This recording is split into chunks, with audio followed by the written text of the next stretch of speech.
Hello, Jim Packard. How the heck are you? Hey, Dan, I'm doing great. How about yourself? Good, good. Hey, man, thanks for being on our Lead Different podcast premiere. I've been telling people about this premiere because you're one of the best people I know at networking and staying in touch, and you've got a gift for it. Tell us before we get started, because we're going to learn a lot about what you do and your past during the interview, which we're going to play in a little while. But in the pre-show, we were just talking, and you talked about some of the things that you're doing, and you mentioned something you've been doing in the past year that's really I want to make sure our listeners hear about. Sure. Well, I have, I'm kind of searching for my next opportunity, really. And as a result of that, I've been getting on LinkedIn every single day. I've made probably close to 300 connections in the last year, where I've had real conversations with people, and then I keep in touch with them. I use a greeting card service to keep in touch with people, and quite frankly, Dan, I'm getting a lot of feedback from people, from the cards I've been sending. So that's worked out pretty well.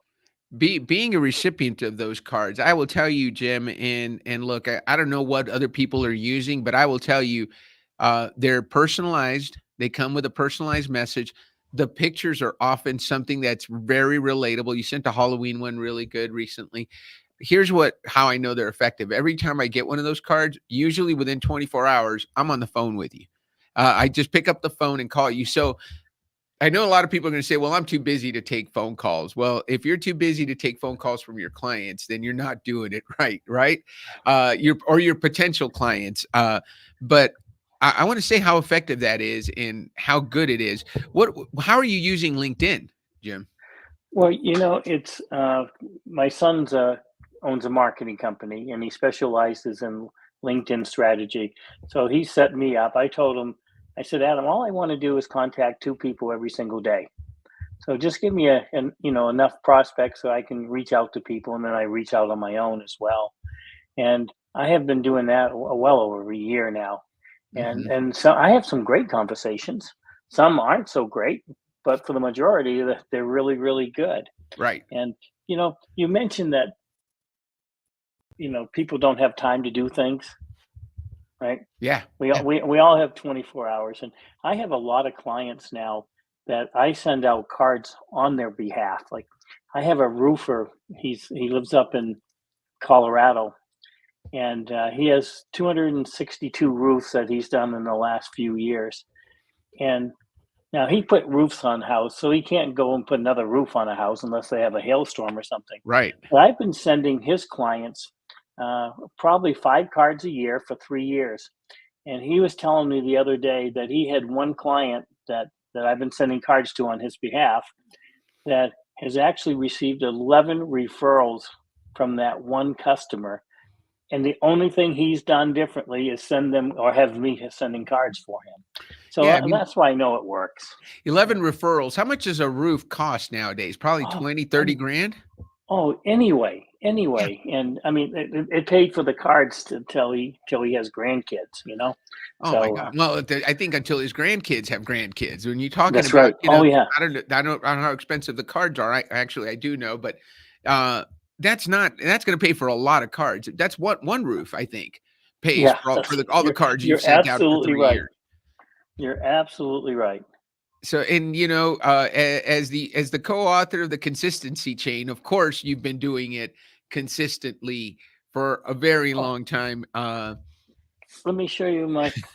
This is last month. Okay. Yeah.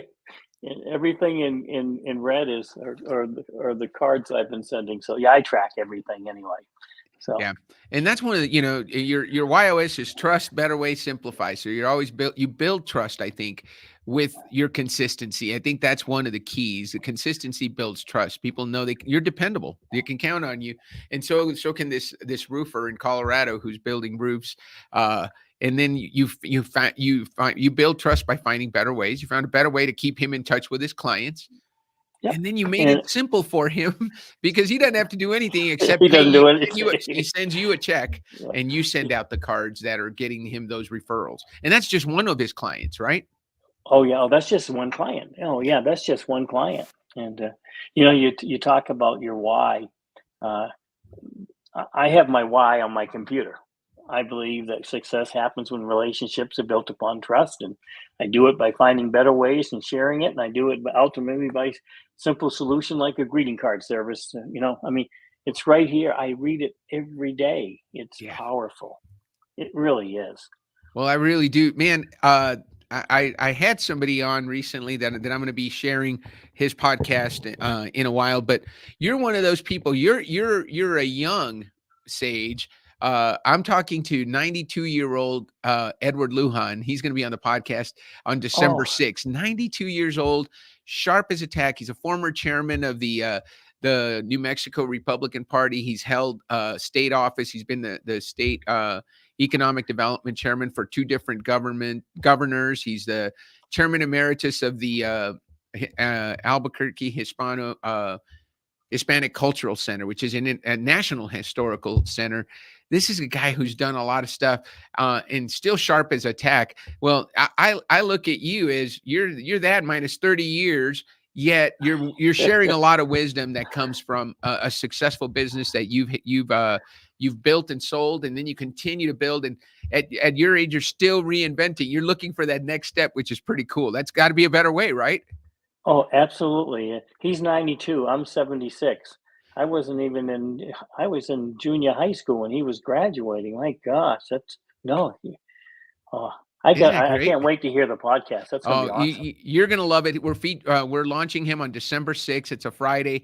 Take a Yeah. listen to it. I put a clip out the other day because it was so appropriate. He talked about, having been in politics. His brother was a U.S. Senator, Manuel Lujan from New Yeah. Mexico, longest serving Republican senator from New Mexico ever, and so he was always involved in politics. And during our conversation, he talked about.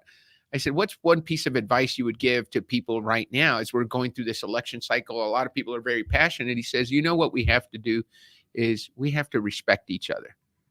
If you respect Yeah. me and I respect you, doesn't matter if we disagree. We can, as Yeah. long if we keep respecting each other, we have a connection.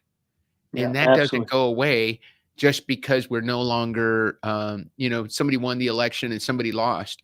He says, one of the things his dad taught him was, when the election's over, you take an eraser to the chalkboard and you erase everything.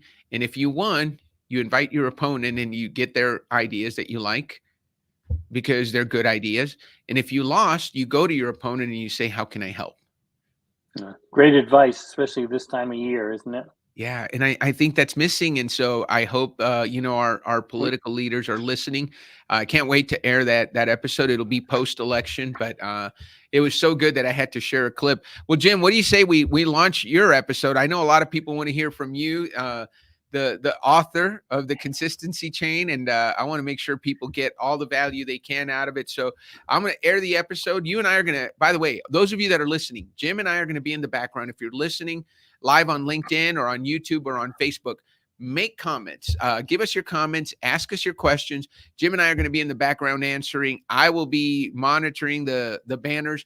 And if you put a good enough comment or a nice enough comment, or if you compliment me or Jim, we're going to make sure your comment gets featured on the podcast. So hey, without further ado, why don't we start the show, Sunil? Different, the podcast that redefines leadership and challenges the status quo. Hosted by Daniel Dominguez, founder and CEO of Why Not Leadership. This show is your compass to becoming a better leader through the power of self-awareness. Good leaders foster teams that are engaged, empowered, and energized. Join us on this transformative journey as we equip you with the tools and insights to lead different. Get ready to challenge the ordinary and embrace self-aware leadership. This is Lead Different. Subscribe now. Discover a new era of leadership. Lead different, because great leaders change the world. Hello, everyone, and welcome to the Lead Different podcast. I have an outstanding guest for you guys today. Jim Packard is a distinguished entrepreneur known for his relentless consistency and for his remarkable achievements.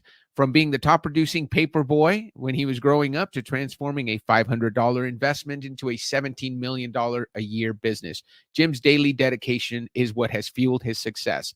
He is a highly successful, Network Marketer recognized as Distributor of the Year for 2 different companies.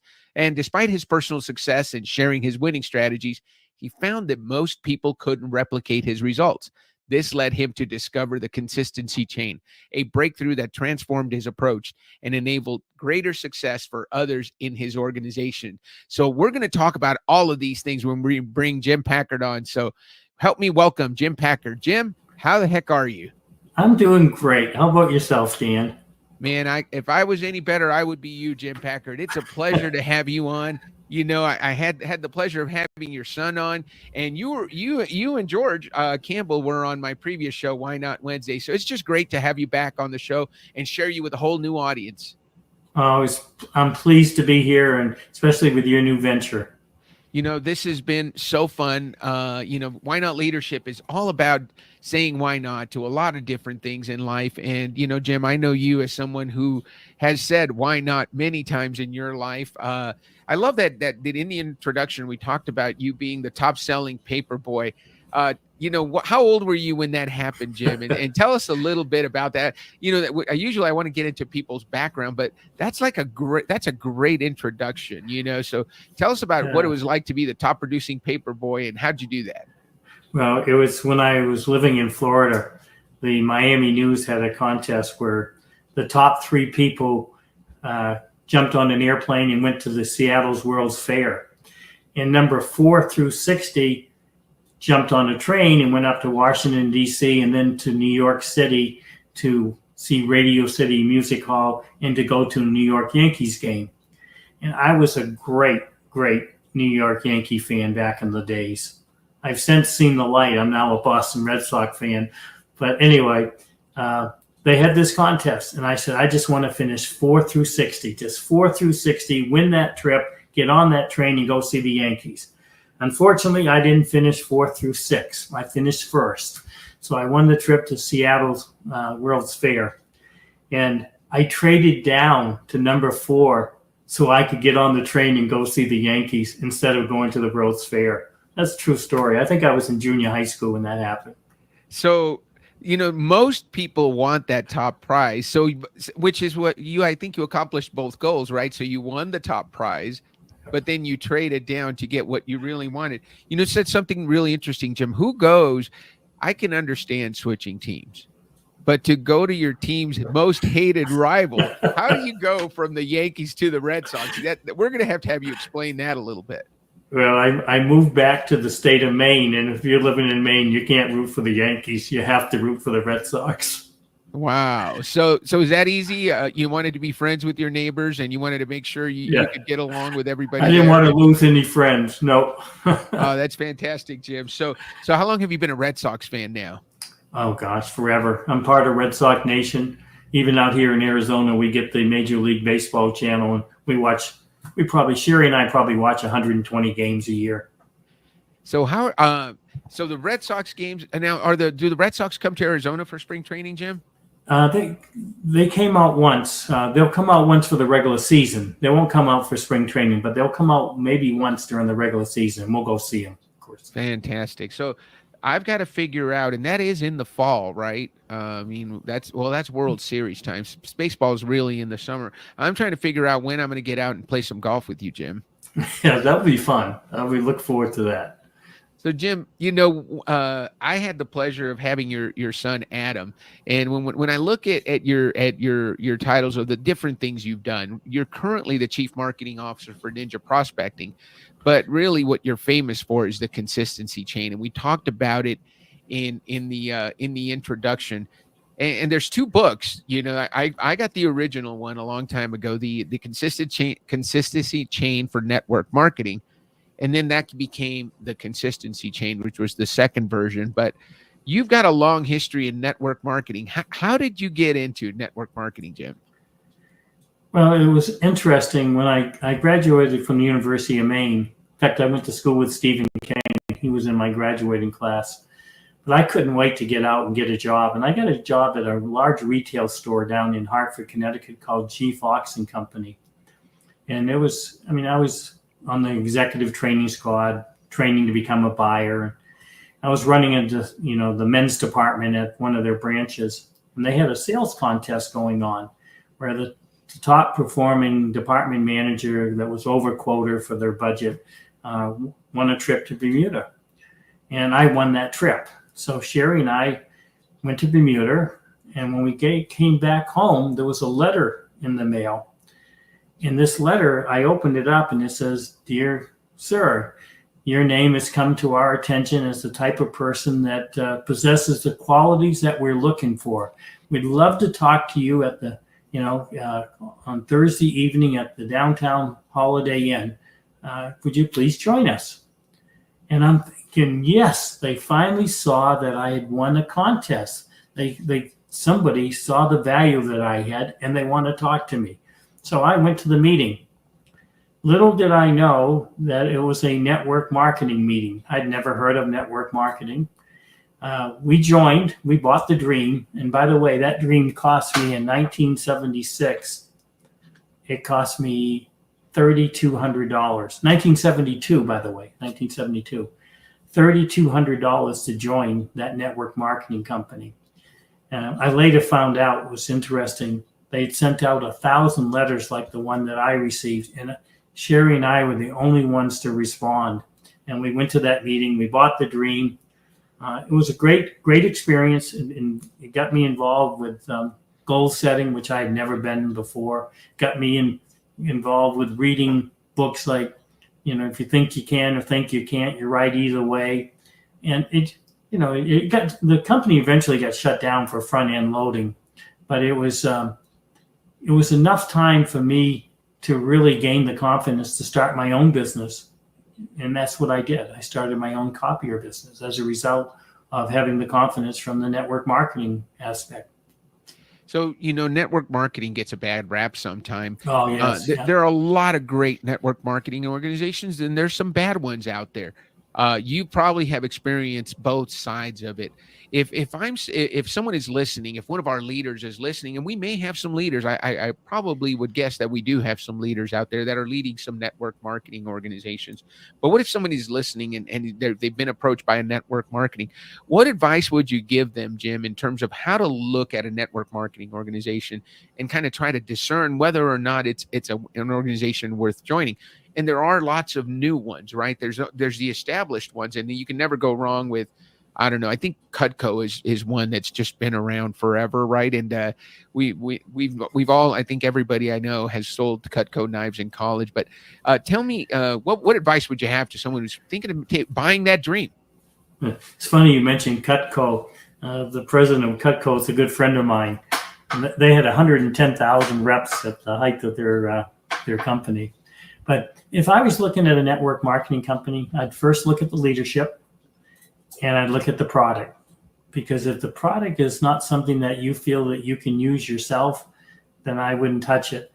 Looking at new companies, it's always shaky. I mean, you don't know.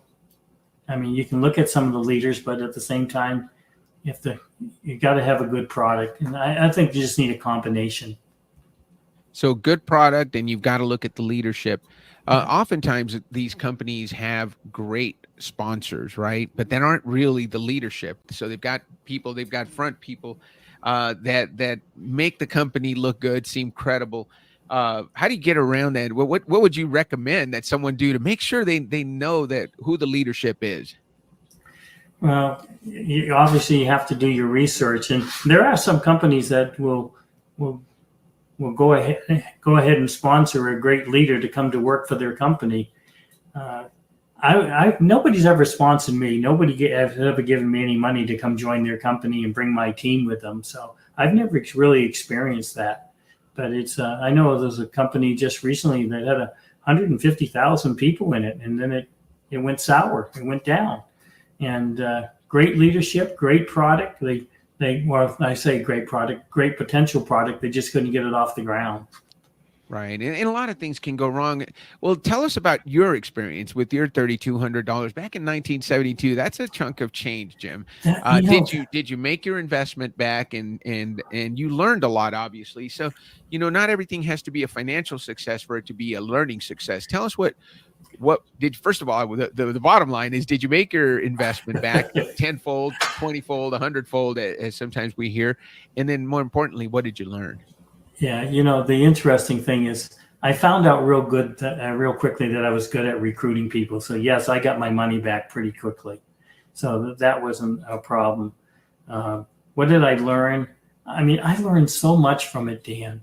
I mean, just the power of goal setting. In fact, the original set of goals I wrote out in 1971, I have in my wall back here, matted and framed, and it's just the confidence. I mean, just the belief in yourself, and that belief led me to start my own business. So that led, and what a great interview you are, Jim, because that was the next question I was going to ask. In the intro, we talked about you turning a $500 investment into a $17 million a year business. So tell us about that journey. I look back now and I go, how did I ever do it? Okay. But at the time you just, you're young, you have some goals and you just go after it. Now it wasn't always, an easy road. I mean, at one point we had a 34-to-1 debt to equity ratio in our company. I mean, we were on the brink of claiming bankruptcy, and we decided not to. We decided to make some changes. We made those changes and started making profit about 60 days later and never looked back after that. But it was never a bed of roses, that's for sure. But at the same time, I had a goal. I mean, I at the time I was teaching Dale Carnegie classes, and they told you to write down a word picture of where you want to be in 20 years. And mine was so vivid to me. I knew I was going to move to Arizona. I knew I was going to live on a golf course. I knew I was, going to have a pool out back. I knew I was going to get my golf cart and jump and go down to the golf course. So I always had that. I wasn't quite sure how I was going to get it all the time, but I had that as a goal. And obviously that just took over all my thoughts. So, especially I remember one particular day, it was snowy it was a Friday afternoon. I was in Farmington, Maine, about an hour and a half away from my house, and it was snowing and it was bad. And I just kept thinking of, selling the business at some point for X amount of dollars and moving to Arizona. So it really does a number on your head. That's for sure. I love that you're talking about goal setting and mindset, because one of your key missions is to empower individuals that, whether it's network marketing or just anywhere, to achieve success by leveraging the consistency chain. And I got to tell you, I read this book when I first met you and George. I had you guys on the podcast, and obviously have read the second version, which is really the same book, but it's for everyone. And what I loved about what you guys did in the concept is the 80-20 rule, the Pareto principle, right? You're going to get 80% of your production from your top 20% of producers. And that's the case everywhere. You guys have created a way for the 80% to behave more like the top 20%. And really the key is consistency. So tell us about, for those sales leaders out there that are wanting to make their sales teams better through consistency, what are some of the things that they're going to learn? Obviously, we want them to buy the book, and it's the consistency chain, and it's on Amazon, and you can go out and get it. But what are some of can you give us some of the key lessons that leaders need to know that they're going to learn in the consistency chain to help their 80% be more like their top 20%? Yeah, it was funny how we got together. My son was having a meeting down in Tucson, and he called me up and he says, "Dad, you come down and support the speaker that I have." And I didn't know who the speaker was, but I said, sure. So I get down there, and Jeff introduces George, who's my partner in the consistency chain, as the number one, motivational rep in the country. He went by the name of Joe Malarkey, America's worst motivational speaker. That's how they had him billed. And George came on and spoke. And when he got done, I said, "My God, this guy is really funny, Jeff. Where did you find him?" And little did I know that George was a stand-up comic for 10 years and shared the stage with people like Jerry Seinfeld. And then for 20 years, he toured the country as Joe Malarkey, America's worst motivational speaker. And I just loved everything he was doing from stage. So I went up to him and asked him if he ever needed a partner. I'd love to partner with him. And he said that one thing it always stuck to him. He said, how can you be a 20%er in some areas and an 80%er in other areas? Because network marketing came very easy to me. Growing my business, I mean, I look back now and we built a pretty large business, and I was, I've had a good marriage, 54 years. And so I've always been the number one rep in anything that I've done. George wasn't the same in network marketing. So he was doing a lot of research on the difference between a 20%er and an 80%er. The 20%ers, they know what has to be done and they do it on a regular basis. The 80%ers know what needs to be done. They just don't do it on a consistent basis. So why is that? Especially if you take away all the things that are common in both groups, like ambition and the training and the motivation, they all exist. And it wasn't until he read a study about the marshmallow test, which is about putting 300 kids in a room and telling the kids, and putting a marshmallow down in front of them and saying, if you don't eat the marshmallow, and by the time I come back in the room, which will be 20 minutes, I'll give you a second marshmallow. Well, 80% of the people, or of those kids, ate the marshmallow. 20% didn't. And what that tells you is that the ability to delay gratification is probably the number one hindrance to reaching goals. And our whole book is based around this consistency chain. It's a goal setting strategy for people that have a hard time sticking to a goal. And it's a strategy that gives us a different way to measure success. So it's a great book. And for the 20%ers, they're going to do their own thing anyway, just get out of their way. But the 20%ers usually lead the 80%ers, and now it just gives them a much better understanding of what motivates an 80%er. So Jim, you brought up a couple of things. I'm not gonna let. There's a question that came up. There's something you brought up when you were just talking.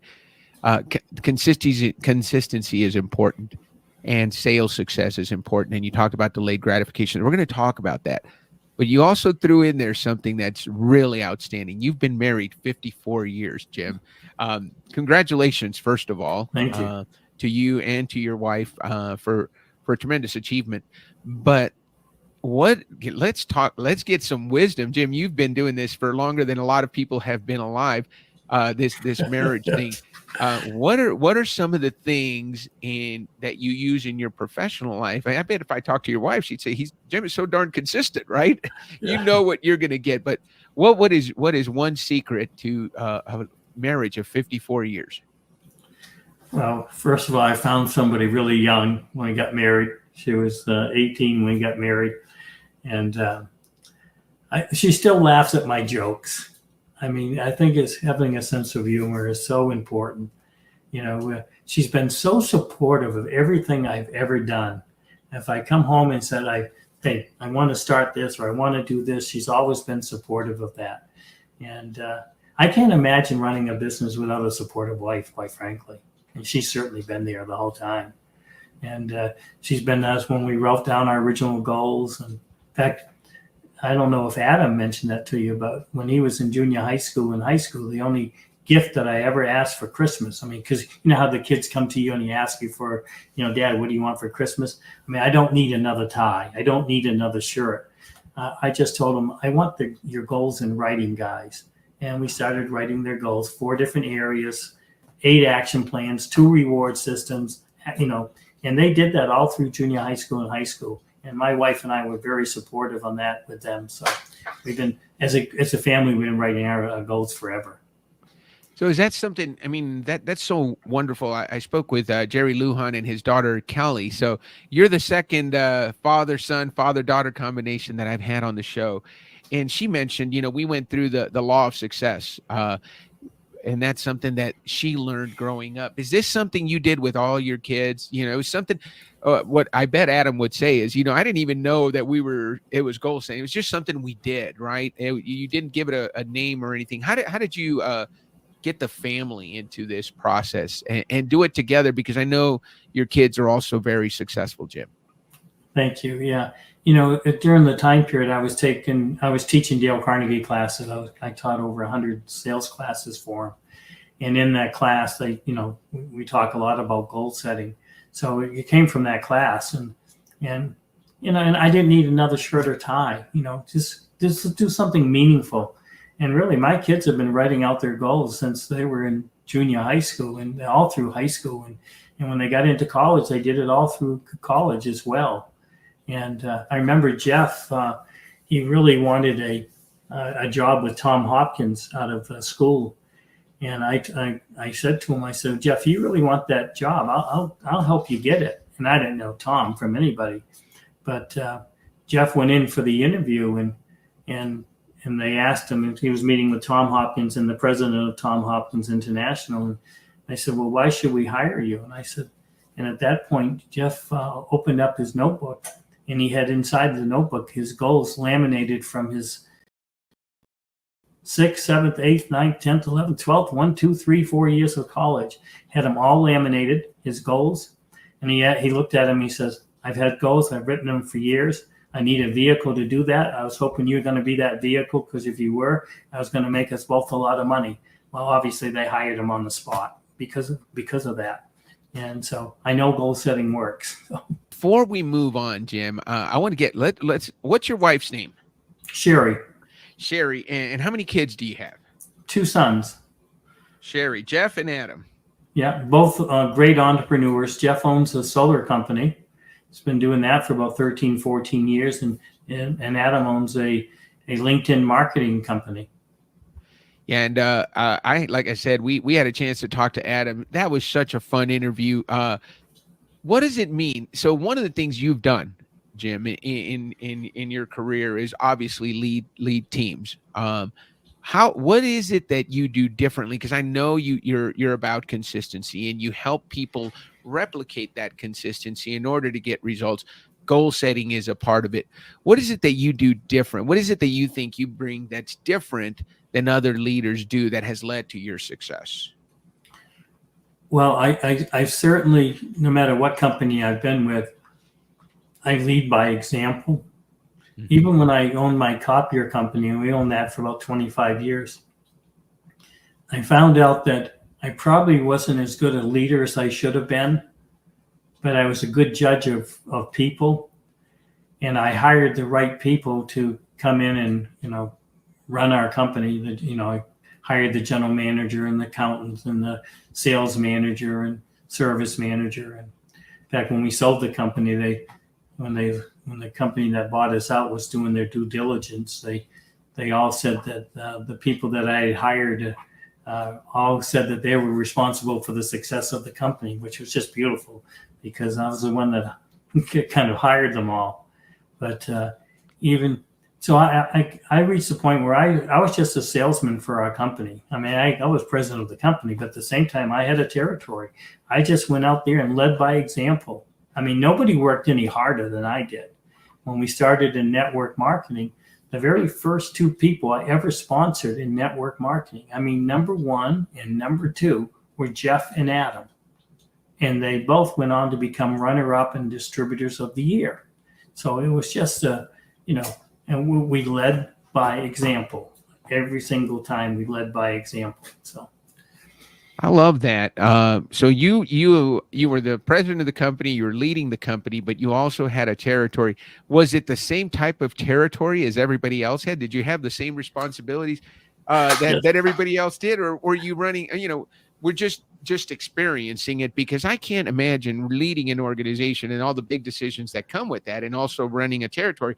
But our leaders want to know, do they need to get out and have the same quota that their field guys do, or do they just need to make sure they're out there experiencing the same things? Well, initially I took the territory that the previous 3 salesmen had failed in. I didn't want to put another salesperson in that territory and have them fail again. So I took that territory, made it probably the most productive territory that we had. And it was a balance. Life is a balancing act. I mean, you have to balance your work life and your business life. And I was able to do that. And but I knew what it was like. I knew what the salesmen were encountering every single day out in the field. So it allowed me to relate to everybody better. So that's fantastic. Because I was talking to Dave Durand, and he was big at Cutco. I don't know if you remember that name, Jim. I was never in Cutco. I just Oh, became friends with the president. He was there for like 22 years. Mike oh, Lancelot. He's a okay, Mike. great guy. We'll have to connect the dots there because Dave Duran was on the show and he was a fantastic interview, and that's where he got his start way back when, and doing some amazing things. But Jim, you talked about well, the reason I bring that up is he talks about the fact that as your responsibility in a company increases, your responsibilities need to decrease, right? So you need to try to do less. You've got to do less things better, because you're leading an entire organization versus when you're in a territory. Hey, you've got to go out and you've got to connect with people. You got to prospect. You've got to make the calls, and the best way to be really good at it is to make more calls, right? That's where that consistency comes in. What's the best leadership advice you ever got when it came to leading sales teams, Jim? Wow. Well, I know in my own case, there was a Peter principle involved. I knew that there were better people out there than myself to lead the team. And I found the best sales manager I could possibly find. I mean, he was so much better than I would ever think of be. And I put him in charge. At the same time, I found a general manager that was so good with people. I put him in charge of all the people. And I stayed, I stayed in my territory. I mean, I was involved in all the decision making in the company, but it was just finding the right person and putting them into the position. That is such good advice, Jim. I've heard, that sometimes as leaders, especially as founders, right? If you started the company, it's really hard to let go and say, oh gosh, nobody Yes. can do it as well, especially for you, because you're so darn good at sales, Jim. And you've always been good. You've always been a top performer, to give up the position and say, you know what, I can find somebody better. How do you, I think that's a great lead into the self-awareness that it's got to take, because you said it yourself. You probably weren't the best leader. You could have been a better leader, but you found a great leader to lead the organization, and then you found a great GM who was a great people person. And I think you're a great people person too, but I can understand there are traits that you saw that you said, hey, I want that guy to lead my sales organization. So what led to that great self-awareness for you so that you could let go of the responsibility and let someone else take the reins? It probably was going through the downtime of having a 34-to-1 debt to equity ratio. That was very eye-opening for me. You had basically two salesmen running the company, and you realize that two salesmen can't run a company. You need the CPA that can, talk the language of the bank, and you need a service manager that really relates to all the technicians. And it was probably during that time period, of that debt to equity ratio, going through that. And there's another book that I've read that's Getting All You Can Out of All You Got by Jay Abraham, and he says if you look at other industries and see what made them successful, and if you can apply that to your industry, what might be as common as dirt in their industry, when applied to your industry, could have the effect of an atomic bomb going off. And that was so eye-opening to me, because during that time period, we'd had a contest, and we'd taken a bunch of salespeople to the Sandals Resort. And that was a great resort. I mean, you just check in, you put your wallet in the safe, and everything was included. And I think, what a great concept. Well, I took that concept, took it back to Maine with me.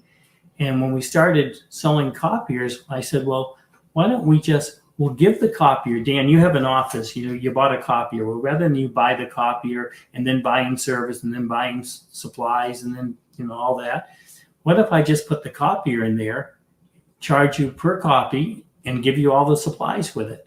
Well, we took that concept from Jay Abraham, applied it to our business, and it had like an effect of an atomic bomb going off. It took our competitors probably 3 or 4 years to catch up to us, because they didn't know what we were doing. They were thinking, how can this company give a copier to a company and not get paid for it? So, but we were, obviously. So you gave the copier, but then you charged them by the copy, but then they had all the support that they needed, right? So Absolutely. So And you took a concept from another business and applied it in your own business. yes, and we did it, and then we started doing, when I retired, when I say I sold the company and moved to Arizona, I wanted to get back into business again because I really miss being in business. So I got into the greeting card business, and I should show you. I think I've got one here. Hang on.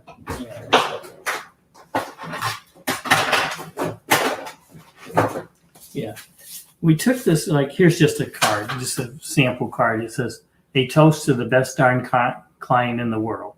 When you open it up, it says, "You're smart, charming, witty, and wise." And if I might say so, all right, you pull the punchline out of the little envelope.